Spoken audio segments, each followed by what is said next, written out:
All right, so welcome to another one for Al Cuerpo Boxing, to the body. So let's get with it. Let's talk some boxing.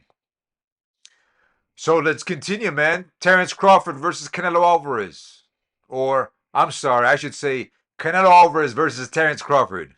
Doesn't matter, really. September 13th, Allegiant Stadium, live on Netflix. It's going to be a good fight. I want to talk about this erroneous image about weight difference, pound for pound, right? Because if you ask me, looking at Canelo and Crawford face to face, and I've asked this question, even maybe others have asked this, but I've asked it on several streams. When's the last time Canelo has fought someone the size of Terrence Crawford? Some have said, oh, well, Amir Khan. I've said, what, Trout? Erislandy Lara? I won't mention Mayweather because Mayweather's smaller than all these all these guys we've mentioned, right? Mayweather's smaller than Crawford. All right, so when's the last time Canelo fought someone the size of Terrence Crawford? But here's the kicker, guys. Here's the kicker. Terrence Crawford looks bigger nowadays, right? Than his 140. Of course, now bigger than the 147 days. Or could it be that right now, Terrence Crawford, could it be that right now, Terrence Crawford, seeing his physique right now, could even make a 147 scale? Could he? Or with that being said, could Terrence Crawford right now, would he have difficulty making a 154 scale? Or rather, how drained would Terrence Crawford look if he made a 154 scale right now? Right? Let's say right now, Terrence Crawford, this current physique, let's say this is the physique, and hopefully Terrence Crawford still fights after September 13th, right? Future fights. Let's say Terrence Crawford in his current physique is where he wants to stay. And of course, this fight is at 168, right? The current Terrence Crawford, from what you're seeing in pictures, right? Or the behind the scenes vlogs from Terrence Crawford's video uploads. That physique that you see Terrence Crawford, can that Terrence Crawford, would he have trouble making 154? Or would he look very bone dry at a 154 scale, right? Because what we see Crawford right now is different than when he was prepping up for Madrimov, right? We can at least agree to that. And so therefore, how did Crawford look at the 154 scale with Madrimov?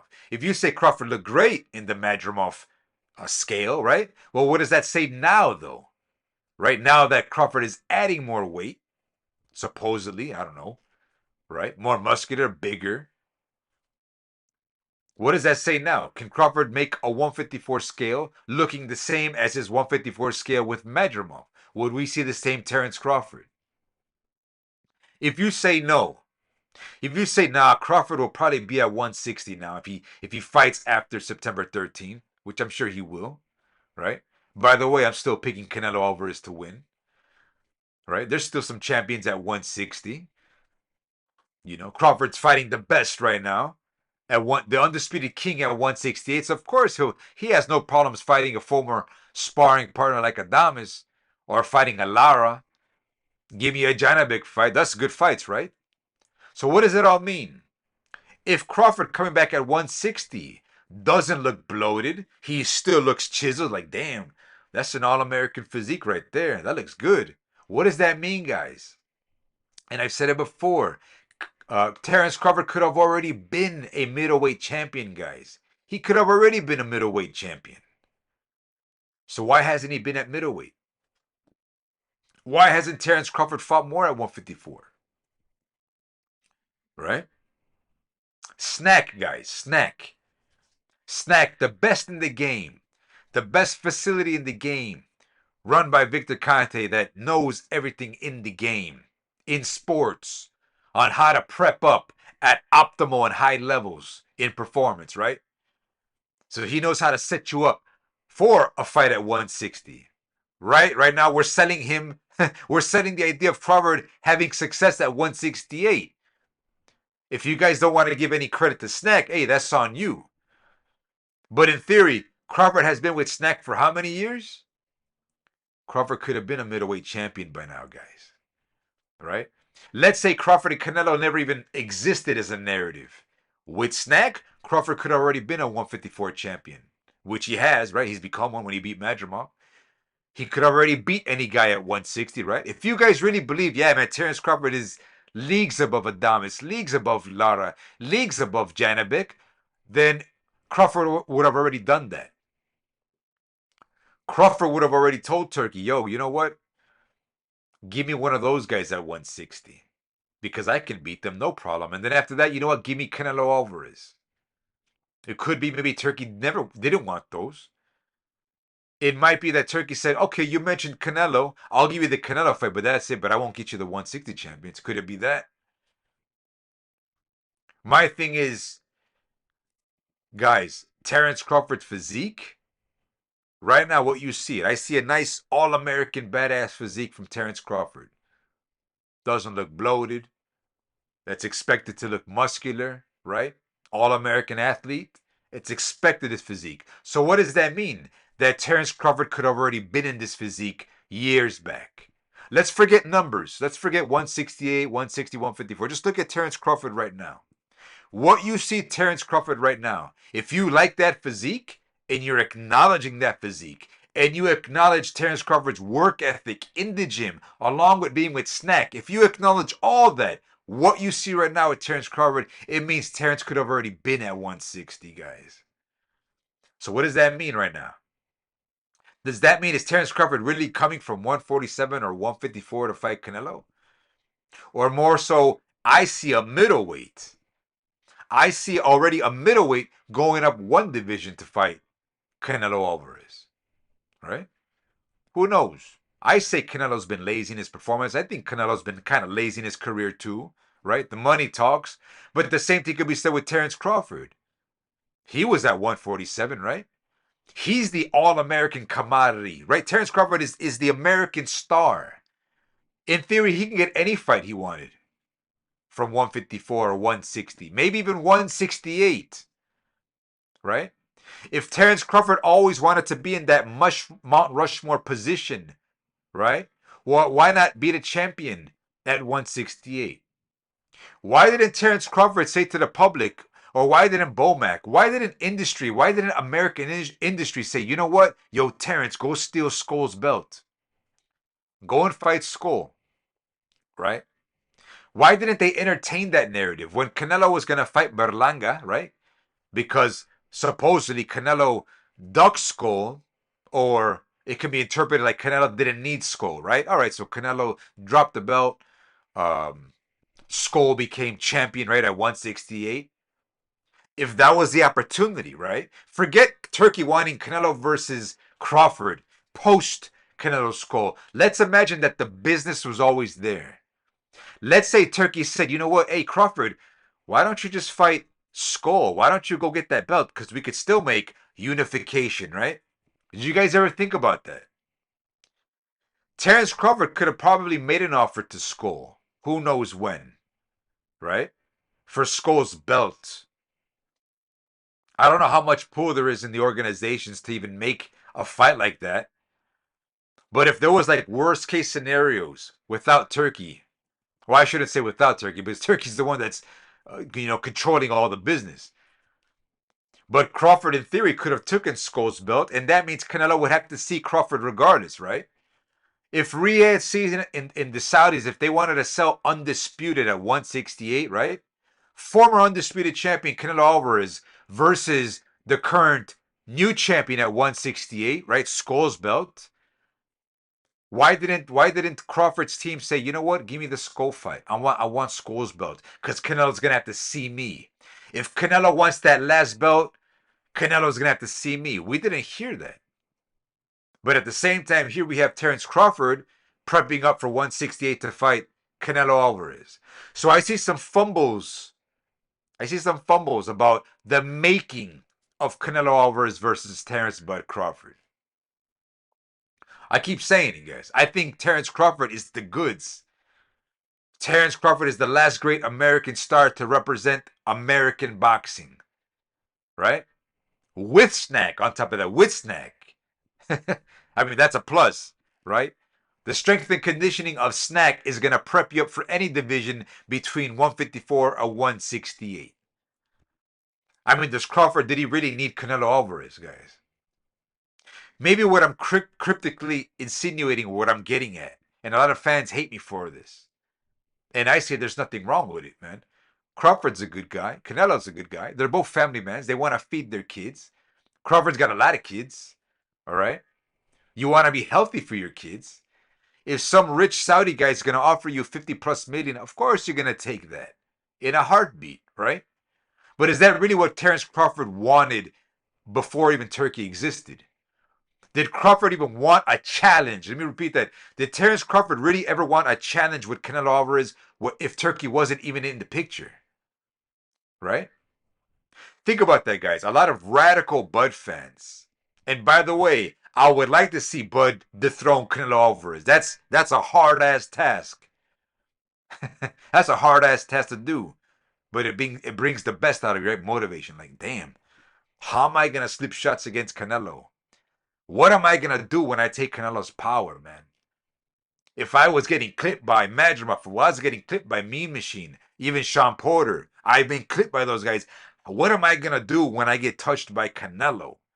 A badass counterpuncher, a badass body puncher. What the hell am I gonna do? And I'm talking like, let's say even for me or any practitioner, when you're envisioning to go against Canelo Alvarez, that shit's a hard task to do, depending on your weight.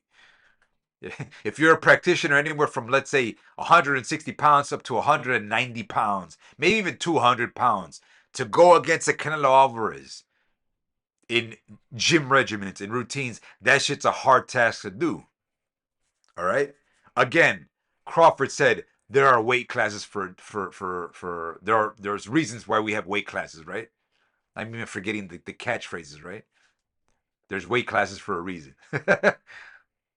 Yeah, see what happens when you start thinking about trying to fight Canelo, man, you get all jaded, you know?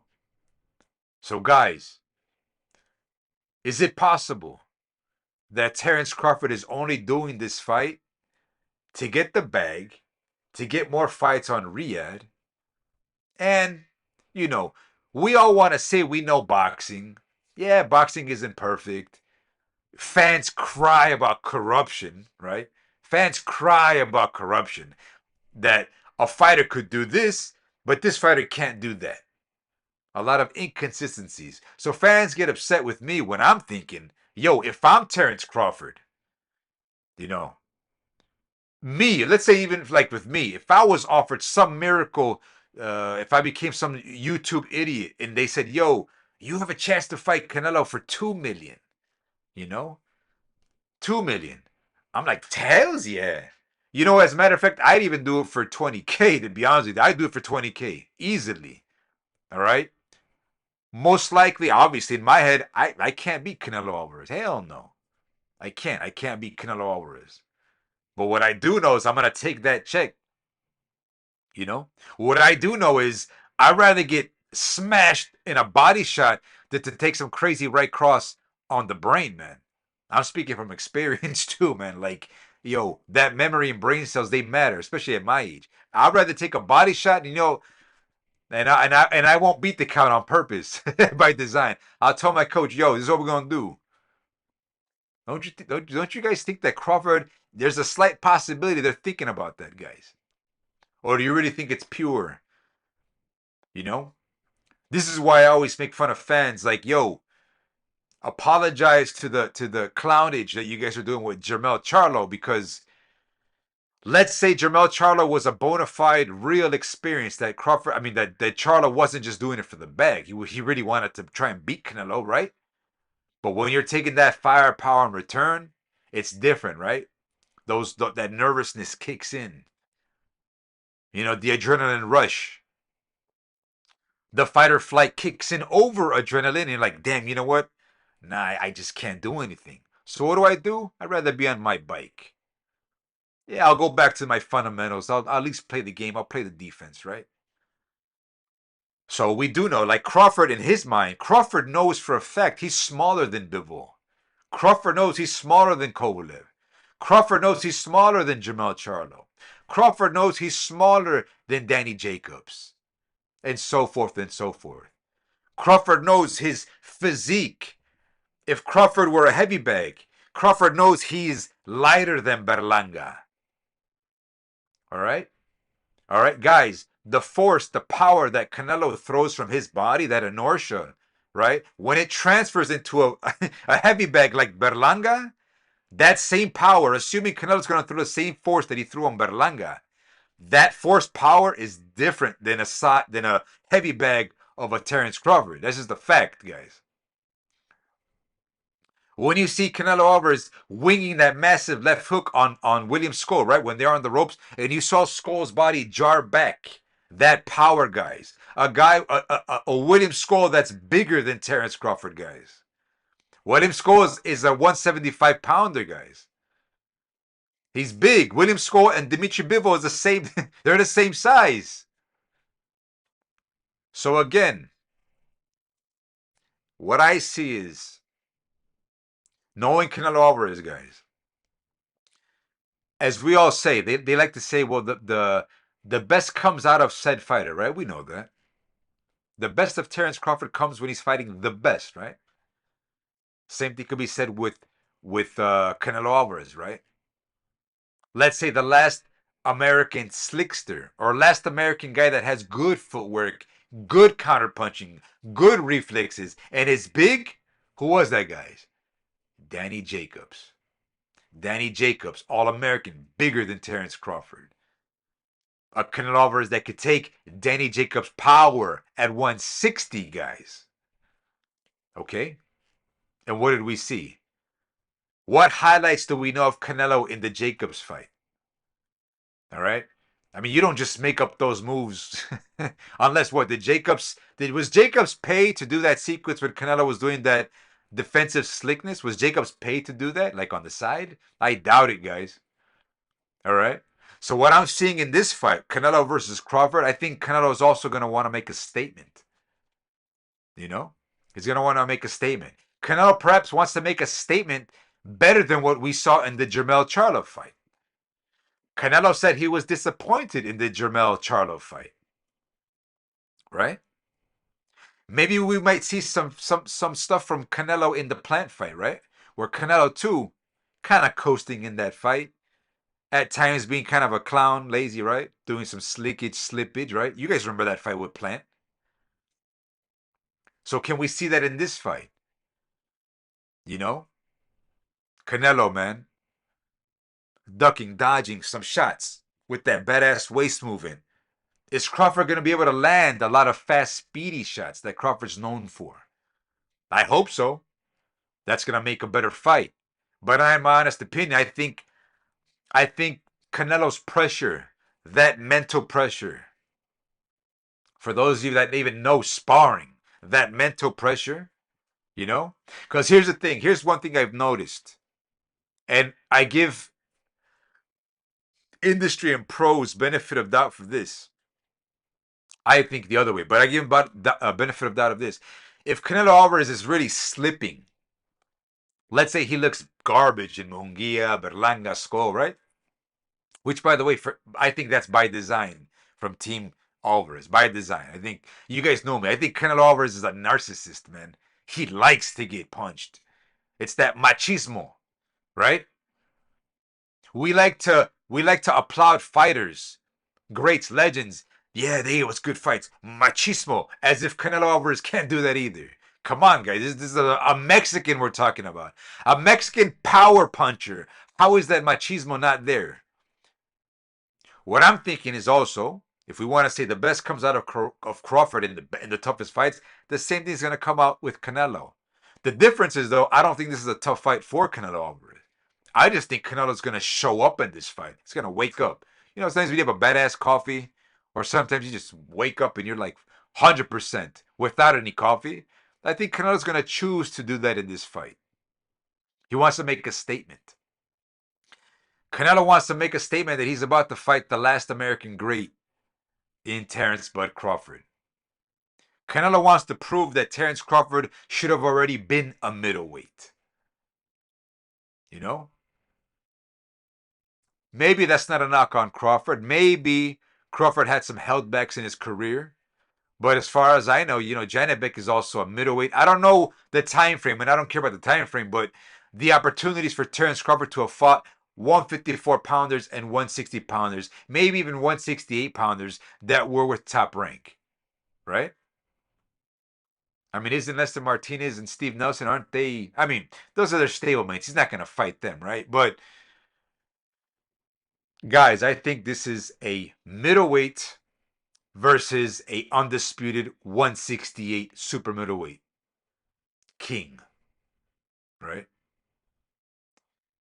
Maybe we can even interpret it as like, see, the thing is because Crawford hasn't proven himself at middleweight, I can't call Crawford a king of 160, but I want to say like a middleweight king because if we respect pound for pound theory, I want to say let's say a pound for pound middleweight king, Crawford, versus the undisputed 168 pounder Canelo Alvarez. Let's cut it like that. Let's use pound for pound as an excuse, right? Because pound for pound is subjective. So we'll say pound for pound. But I'm not going to say Crawford's a middleweight king, no, because he hasn't fought there yet. He hasn't won any belts. But I'm going to say Crawford is the pound for pound middleweight king, right? And again, guys, pound for pound is subjective. Pound for pound is guys proving to go up in weight, fighting former champs or current champs, fighting elite competition. That's what pound for pound literally is. At least in the Ring magazine, that's what it is, right?